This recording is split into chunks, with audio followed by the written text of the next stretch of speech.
گھر کو گروی رکھوا کر ابا نے سیٹھ سے کچھ رقم ادھار لی اور اس کی واپسی قسطوں میں کرنا تھی۔ سیٹھ کی نظریں کچھ مشکوک سی تھیں۔ وہ مجھے بڑی عجیب نظروں سے دیکھتا، آہی روز پیسوں کے بہانے آ جاتا اور ہماری زندگی اجیرن کر کے چلا جاتا۔ ابا نے مجھے سیٹھ سے شادی کا بولا تو میں نہ مانی۔ ابا آئے روز مجھ پر اور ماں پر تشدد کرنے لگا۔ میں ایک دن غصے میں آ کر گھر سے نکل گئی اور سیٹھ عثمان کی کوٹھی میں جا پہنچی، اور پھر وہ ہوا جس کا میں تصور بھی نہ کر سکتی تھی۔ ہوا کچھ یوں۔ وہ دن ہماری زندگی کا بدترین دن تھا۔ ایک حادثہ ہم پر قیامت بن کر ٹوٹا تھا۔ ہماری مالی حالت پہلے ہی کچھ اچھی نہ تھی، مگر اس حادثے نے رہی سے ایک اثر بھی پوری کر دی۔ میرے ابو کو شرافت اور اصول پسندی کی کڑی سزا دی گئی تھی۔ ان دنوں میری بہن کی شادی سر پر تھی کہ دفتر میں کام کرنے والے کچھ ہاستوں نے ابا جان کو غبن اور ہیرا پھیری کے جھوٹے الزام میں پھنسا کر نوکری سے فارغ کروا دیا۔ ابا جان نے بہت ہاتھ پاؤں مارے، اپنی شرافت اور ایمانداری کی قسمیں کھائیں، مگر ان کی ایک نہ سنی گئی، کیونکہ وہ غریب جو تھے، اور غریب ہونا تو بذات خود ایک جرم ہوتا ہے، اور اسی جرم کی سزا ابا کو سہنی پڑی۔ اس حادثے نے گھر کی فضا کو سوگوار کر دیا۔ ابا جان والدین کی اکلوتی اولاد تھے، ان کے کوئی بہن بھائی نہ تھے، نتیجتاً اس آڑے وقت میں کوئی بھی ان کا سہارا نہ بنتا بھی تو کون۔ اوپر سے بدنصیبی کا عالم یہ کہ قدرت نے ان کو 7 بیٹیاں دے دیں۔ ابو نے ہمت کر کے بڑی مشکلوں سے 5 کی شادیاں کر دی تھیں، اور اب چھٹی کی باری تھی کہ ہم پر یہ آفت ٹوٹ پڑی۔ شادی کے اخراجات کے لیے رقم بہت ضروری تھی، مگر ہم سے تو یہ آسرا بھی چھن گیا تھا۔ ابو نوکری چلے جانے کی وجہ سے پریشان تھے، تو ہم کو بہن کی شادی کی فکر کھائی جا رہی تھی، اس لیے گھر کی فضا کشیدہ سی رہنے لگی تھی۔ ابا جان کے مزاج میں خاص طور پر چڑچڑاپن آ گیا تھا۔ وہ بات بات پر کاٹ کھانے کو دوڑتے۔ اماں بھی ہر وقت کڑتی رہتی تھیں۔ باجی بھی پریشان اور گمسم سی رہنے لگیں۔ میں بچپن سے ہی بے حد حساس تھی۔ مجھ سے کسی کا دکھ اور پریشانی نہیں دیکھی جاتی تھی۔ گھر کی اس حالت کو دیکھ کر میں سارا دن چھوٹی کوٹری میں بند ہو کر روتی رہتی تھی اور سوچتی رہتی تھی کہ اب کیا ہوگا، باجی کی ڈولی کیسے اٹھے گی۔ بالآخر ابا جان نے ایک انتہائی اور آخری فیصلہ کر لیا۔ انہوں نے اپنا مکان ایک واقف کار سیٹھ عثمان کے پاس رہن رکھ دیا اور اس رقم سے جہیز کا سامان خریدا اور باجی کی رخصتی کر دی۔ باجی تو رو پیٹ کر اپنے گھر کی ہو گئی، مگر اس کے بعد ہمارا گھر ایک جہنم بن گیا۔ میں روتی اور کڑتی رہتی کہ ہمارے گھر کو کس کی نظر لگ گئی ہے۔ ایک تو جان لیوا تنہائی کا احساس، اور دوسرا ماں باپ کے چہروں پر پھیلے تفکرات کے سائے دیکھ کر میرا دل خون کے آنسو روتا تھا۔ اب ایک طرف تو ابا جان ملازمت پر بحال ہونے کی خاطر بھاگ دوڑ کر رہے تھے، اور اس کے ساتھ ساتھ مکان کو رہن کے شکنجے سے چھڑانے کے لیے بھی کوشاں تھے، مگر ہر طرف سے ناکامی ان کا منہ چڑھا رہی تھی۔ گھر میں سکون کا نشان تک نہ تھا۔ ذرا سی بات پر امی ابو میں تو میں شروع ہو جاتی، اور پھر پڑوسی ہمارا تماشا دیکھنے لگتے۔ لوگ ہمارا دکھ بانٹنے کی بجائے طنزیہ باتیں کرتے اور جلتی پر ٹیل ڈال کر گھروں کو روانہ ہو جاتے۔ میں اپنے گھر کی رسوائی کا تماشا دیکھ کر بغیر کچھ کھائے پیے اپنی کوٹری میں بند ہو کر پہروں روتی رہتی۔ یہ سلسلہ عرصہ تک چلتا رہا۔ ماں اور بابا کے درمیان زبانی جنگ و جدل کا بازار گرم ہوتا رہا۔ محلے کے لوگوں کو تو ایک تفریح مل گئی تھی، وہ بغیر ٹکٹ ہمارا تماشا دیکھنے آنے لگے اور رونا ہمارا مقدر بن گیا۔ اس جہنم کی بھڑکتی ہوئی آگ پر اس دن کچھ ٹھنڈ پڑی جب ابو ہزار جتن کر کے کہیں سے کچھ قرض مانگ کر لے آئے تاکہ سیٹھ عثمان کی پہلی قسط ادا ہو جائے، جو ابا سے اپنا تعلق اور رواداری بھول کر آئے دن مکان خالی کرانے کی دھمکی دیتے ہوئے گھر کے اندر گھس آتا تھا، اور وہ اس وقت تک واپس نہ جاتا تھا جب تک ہم اس کے سامنے ہاتھ جوڑ کر منتیں نہ کرتے۔ وہ جب بھی آتا مجھے للچائی ہوئی نظروں سے دیکھتا رہتا۔ مجھے اب اس سے خوف محسوس ہونے لگا تھا۔ پہلی قسط وصول کرنے کے بعد سیٹھ عثمان کی آمد و رفت میں کمی ہوئی تو میں نے بھی سکھ کا سانس لیا، پھر بھی وہ گاہے بگاہے آ ہی جاتا اور اگلی قسط کی یاد دہانی کرا جاتا، اور جاتے جاتے وہ طنز کا تیر ہمارے سینوں پہ ٹھوک کر جاتا۔ کہتا، میاں حفیظ احمد، رقم بہت زیادہ ہے، تم خود کو نیلام بھی کر لو تو بھی قرض ادا نہ ہو سکے گا۔ اس طرح گھٹ گھٹ کر جینے سے تو بہتر ہے کہ کسی جھونپڑی میں ڈیرا لگا لو، یوں کچھ سانس سکون سے تو لے سکو گے۔ یہ میں تمہارے فائدے کے لیے کہہ رہا ہوں۔ ہاں، اگلے ہفتے میں پھر آؤں گا، اس دوران خوب سوچ لینا۔ عثمان سیٹھ تو چلا جاتا مگر ہم وہ پورا ہفتہ کانٹوں پر گزار دیتے۔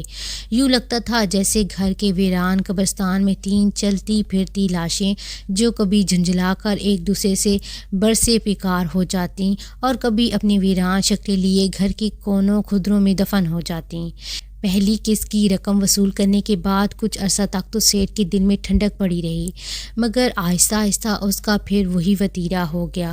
وہ اب پھر روزانہ آنے لگا اور ہمیں طرح طرح سے تنگ کرنے لگا۔ ابا جان نے ہر طرف سے مایوس ہو کر مزدوری شروع کر دی تھی۔ وہ جو کچھ کما کر لاتے پیٹ کا دوزخ بھرنے میں ہی خرچ ہو جاتا۔ ابا جان کو یہ مکان ورثے میں ملا تھا جو ان کے باپ دادا کی نشانی تھی، اس لیے وہ اس مکان کے چھوڑنے پر ہرگز تیار نہ تھے۔ اس لیے وہ دن رات اسی ادھیڑ بن میں لگے ہوئے تھے کہ کسی طرح سیٹھ عثمان کی بقایا رقم ادا ہو اور وہ اس جان لیوا عذاب سے نجات حاصل کر سکیں۔ اس آڑے وقت میں انہوں نے اپنے دامادوں سے کچھ رقم قرض لی اور سیٹھ کی 2 قسطیں اکٹھی ادا کر دیں، مگر کب تک ان سے بھی کوئی فرق نہ پڑا۔ رقم بہت زیادہ تھی جسے ادا کرنا محال ہوتا جا رہا تھا۔ وہ اس رقم کی ادائیگی کے لیے بہت ہاتھ پاؤں مار چکے تھے، 1000 پاپڑ بیل چکے تھے، سینکڑوں جتن کر چکے تھے، مگر آخر کب تک؟ ایک دن سیٹھ عثمان ہمارے گھر میں بڑے ہی خطرناک تیوروں سے داخل ہوا اور ابا جان سے رعونت بھرے لہجے میں کہنے لگا، آج تو میں کوئی فیصلہ کر کے ہی جاؤں گا۔ تم میری شرافت کا ناجائز فائدہ اٹھا رہے ہو۔ یہ تو میرا تم لوگوں پر بہت بڑا احسان ہے کہ میں نے تم پر طرز کھا کر یہ رہن کی رقم قسطوں میں لینے پر آمادگی ظاہر کر دی، مگر تم نے اس کی بھی پابندی نہیں کی۔ اس لیے اب میرا ایک ہی فیصلہ ہے، یا تو بقایا رقم یکمشت ادا کر دو یا پھر گھر خالی کرنے کے لیے تیار ہو جاؤ۔ سیٹھ عثمان طوفان بن کر ہمارے گھر میں داخل ہوا تھا اور آندھی کی طرح گزر گیا۔ گھر میں موت کا سا سناٹا طاری ہو گیا تھا۔ اس روز گھر میں کسی نے کچھ بھی نہ کھایا، ہر کوئی سر جھکائے اپنے بدنصیبی کا ماتم کرنے لگا۔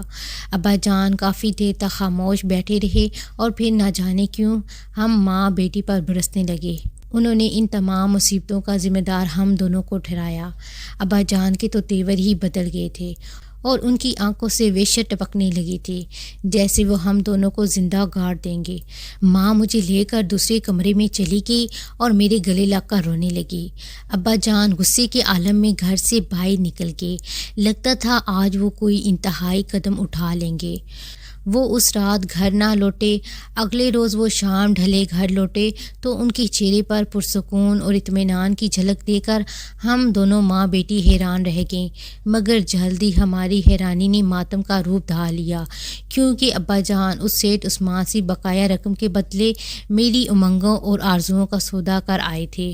انہوں نے میرے ارمانوں کا بھی احساس نہ کیا، عمر کے فرق کے بارے میں بھی نہ سوچا کہ وہ بڈھا سیٹھ عثمان تو میرے دادا کی عمر کا تھا، مگر انہیں کیا، انہیں تو ہر قیمت پر باپ دادا کی نشانی مکان کو چھڑوانا تھا، چاہے اس کے بدلے ان کے باپ دادا کی عزت بھی نیلام ہو جائے۔ یہ خبر مجھ پر قہر بن کر ٹوٹی تھی۔ میں نہ جانے کتنا عرصہ گم سم رہی، لیکن میں نے ہمت کی اور اس رشتے سے انکار کر دیا۔ بس پھر کیا تھا، ابو کی شفقت نہ جانے کہاں کھو گئی۔ انہوں نے مجھ پر ظلم و تشدد کے پہاڑ توڑ ڈالے۔ وہ روزانہ مجھے روئی کی طرح دھنک ڈالتے، کپڑے کی طرح پٹکتے، مسلتے اور بادل کی طرح گرجتے، مگر میں جانوروں کی طرح پٹنے کے باوجود ان کے وحشیانہ ظلم و ستم کے آگے ڈٹی رہی۔ میری اسی ثابت قدمی کو دیکھ کر وہ جھنجھلا اڑتے اور پھر سے مجھے پیٹنا شروع کر دیتے۔ ان کا جی چاہتا کہ وہ میرا گلا دبا دیں، مگر وہ ایسا نہیں کر سکتے تھے کیونکہ اس میں خود ان کا ہی نقصان تھا۔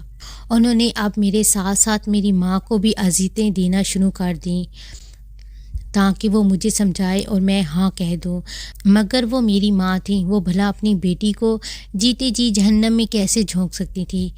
اس لیے وہ بھی میرے باپ اور اپنے شوہر کے سامنے ڈٹ گئیں۔ اب میری ماں بھی روزانہ ہی ابا جان کے ہاتھوں پٹنے لگیں۔ ماں کے پٹنے سے میری کچھ بچت ہو گئی۔ ماں نے میرے تمام دکھ اور درد اپنے سینے میں چھپا لیے، جن کی ان کو کڑی سزا دی جانے لگی۔ ابا جان انسان سے وحشی درندے بن گئے۔ انہوں نے لوہے کی ایک راڈ سے میری ماں کو اس قدر مارا کہ ان کے جسم کے کئی حصوں سے خون رسنے لگا۔ میں نے ماں کی یہ حالت دیکھی تو چیخ مار کر ان سے لپٹ گئی۔ میں نے دیکھا کہ اتنی مار کھا کر بھی میری ماں کا حوصلہ پست نہ ہوا تھا اور نہ ہی ان کی آنکھوں میں آنسو آئے تھے، مگر ان کی آنکھوں میں بے بسی کے سائے لہرا رہے تھے۔ میں ماں کی اتنی بے حرمتی برداشت نہ کر سکی۔ میں نے ماں کے ہاتھ پکڑ کر اپنی آنکھوں سے لگا لیے اور پھر ان کو چومتے ہوئے کہا، امی جان، خدا کے لیے میرے لیے اتنی تکلیفیں نہ اٹھائیے۔ میں سیٹھ عثمان سے شادی کر لوں گی۔ میں آپ کا خون بہتا ہوا نہیں دیکھ سکتی، اس لیے آپ راضی ہو جائیں۔ مگر میری امی پھر نہ مانی۔ انہیں آبائی گھر سے زیادہ اپنے گھر کی عزت و حرمت کا پاس تھا۔ انہوں نے قسم کھا لی تھی کہ ان کے ہونٹ ہاں نہیں کھیں گے۔ میں نے ہر طرح سے کوشش کی کہ امی جان مان جائیں تاکہ ان کی مار پیٹ سے جان چھوٹ جائے، مگر ماں کو ایک ہی لفظ ازبر ہو گیا تھا، نہیں اور صرف نہیں۔ دن گزرنے کے ساتھ ساتھ ابا جان بھی مشتعل ہوتے جا رہے تھے۔ ان کا غصہ، ان کی حیوانیت بڑھتی جا رہی تھی۔ وہ انسان تو لگتے ہی نہ تھے۔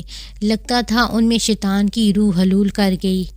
لگتا تھا ان میں شیطان کی روح حل ہو گئی ہے۔ ان کا جب بھی جی چاہتا ہم دونوں ماں بیٹی کو بری طرح پیٹ ڈالتے، ہمیں ایسی ایسی گندی گندی گالیاں دیتے کہ ہماری روح کانپ اٹھتی۔ وہ جتنی دیر گھر سے باہر رہتے ہم کچھ پرسکون رہتی، مگر جوں ہی وہ گھر میں داخل ہوتے تو لگتا جیسے گھر میں بوچھال آ گیا ہو۔ ہم ماں بیٹی سہمی ہوئی کونوں خدروں میں چھپنے لگتی، مگر وہ ہمیں کھینچ کر نکال لیتے۔ جی چاہتا تھا کہ ہم دونوں ماں بیٹی زہر کھا کر زندگی سے نجات حاصل کریں تاکہ قیامت سے پہلے قیامت تو نہ دیکھیں، مگر ہم بزدل تھیں، ایسا نہ کر سکیں۔ پھر ہماری زندگی میں ایک قیامت خیز رات آئی۔ اس رات میرے ابا جان سیٹھ کے گھر سے آگ بگولا ہو کر آئے تھے۔ کہاں ہے وہ میری دشمن جس نے میرا جینا حرام کر کے رکھا ہوا ہے؟ وہ میری ماں سے پوچھ رہے تھے اور کہہ رہے تھے، میں نے سیٹھ عثمان سے کہہ دیا ہے کہ وہ اگلی اتوار کو بارات لے کر آ جائے۔ اگر یہ بدبخت نہ مانی تو مکان اس کے حوالے کرنا پڑے گا، اس لیے اسے کہہ دو کہ ہاں کر دے۔ کیوں جان جلا رہی ہے کمینی؟ ایک سر چھپانے کا ٹھکانہ ہے، اس سے بھی نکلوائے گی۔ اس سے تو اچھا تھا کہ پیدا ہوتے ہی اس ڈھیٹ ہڈی کو میں زمین میں زندہ کاٹ دیتا۔ تم تو ایک ہی رٹ لگائے جا رہے ہو۔ کیا جائیداد بیٹی سے زیادہ قیمتی ہے جو اس کے لیے مرے جا رہے ہو؟ ماں کا جواب سن کر تو وہ آگ بگولا ہو گئے۔ انہوں نے لوہے کا راڈ اٹھایا اور ماں کو بے دردی سے پیٹنے لگے۔ ماں کے جسم کے زخموں سے خون جاری ہو گیا اور وہ بے ہوش ہو کر گر پڑیں۔ میں ماں کی مدد کے لیے دوڑی تو ابا جان نے میرا بھی وہی حشر کاٹ ڈالا۔ اس رات ہم پل بھر کو بھی نہ سو سکیں۔ ماں کی حالت دیکھی نہ جاتی تھی۔ میں بچوں کی طرح بلک بلک کر روتی رہی۔ خدا خدا کر کے صبح ہوئی تو میں بغیر کچھ بتائے گھر کی دہلیز عبور کر کے باہر نکل آئی۔ میرا رخ سیٹھ عثمان کی کوٹھی کی طرف تھا۔ میں جب سیٹھ عثمان کی کوٹھی سے نکلی تو شام ڈھل چکی تھی۔ شفق کی سرخی سیاہی میں بدل گئی تھی۔ میں بکھرے بالوں اور الجھے ذہن کے ساتھ ہلکے ہلکے قدم اٹھاتی، چیختی چلاتی، شور مچاتی ٹریفک کے پہلو بے پہلو فٹ پاتھ پر ماحول سے بے نیاز ہو کر یوں چلی جا رہی تھی جیسے اس کائنات میں صرف میں ہی زیرو باقی رہ گئی ہوں۔ اندھیرا آہستہ آہستہ پورے ماحول پر اپنے پنجے گاڑ چکا تھا اور میری نگاہیں مغرب میں خونی آسمان کو تکنے جا رہی تھیں جا رہی تھی۔ ایسا لگ رہا تھا جیسے میری شریانوں سے تمام خون نچوڑ کر آسمان پر بکھر گیا ہو۔ میرا گھر نزدیک آ رہا تھا۔ ایسا لگ رہا تھا جیسے میں کتنی صدیوں سے چل رہی ہوں اور نہ جانے کب تک سفر کرتی رہوں گی۔ راستہ تھا کہ ختم ہونے کا نام نہ لے رہا تھا اور ذہن تھا کہ جنگل کی طرح سائے سائے کر رہا تھا۔ آسمان پر میرے ارمانوں کا خون اب جم کر سیاہ پڑ چکا تھا۔ میں گلی کا ایک موڑ مڑ کر دوسری گلی میں داخل ہو گئی۔ اس گلی میں ہی ہمارا مکان تھا جو شام کے اندھیرے میں کوئی عفریت لگ رہا تھا۔ میں نے کانپتے ہوئے ہاتھوں سے دروازے پر دستک دی۔ کسی کے قدموں کی چاپ سنائی دی اور پھر دھیرے سے دروازہ کھلا۔ سامنے میری ماں زخمی حالت میں کھڑی تھی۔ تو کہاں چلی گئی تھی بتائے بغیر اور اب آئی ہے؟ صبح کی نکلی ہوئی تیرا باپ غصے میں بکتا ہوا تجھے ڈھونڈنے گیا ہوا ہے، تو یوں خاموش کیوں کھڑی ہے؟ بتا نا بیٹی، کہاں گئی تھی؟ اور یہ تیرے ہاتھوں پر خون کیوں لگا ہے؟ کیا ہوا تجھے؟ میں کیا جواب دیتی؟ میرے آنسو آنکھوں سے نکل کر بہنے لگے۔ ماں، ابا اب تجھے کبھی نہیں مارے گا۔ ماں، میں نے سیٹھ سے سب حساب چکا دیا ہے، اب وہ ہماری زندگی میں کبھی دخل نہیں دے سکے گا۔ یہ خون میرا نہیں، سیٹھ کا ہے۔ ماں کچھ دیر مجھے خالی خالی نظروں سے دیکھتی رہی اور پھر آگے بڑھ کر مجھے سینے سے لگا لیا اور پھر پھوٹ پھوٹ کر رو دی۔ نہ جانے اس کے آنسو رہن سے آزادی کی خوشی کے تھے یا پھر میرے قاتل بننے پر ماتم کرنے کے۔ یہ تھی ہماری آج کی سبق آموز کہانی۔ اگر آپ کو میری کہانی پسند آئی ہے تو اس کو لائک کر دیں۔ اگر آپ میرے چینل پر نیو ہیں تو چینل کو سبسکرائب کرنا مت بھولیے۔ نئی ویڈیو تک کے لیے مجھے اجازت دیں، دعاؤں میں یاد رکھیں۔ اللہ حافظ۔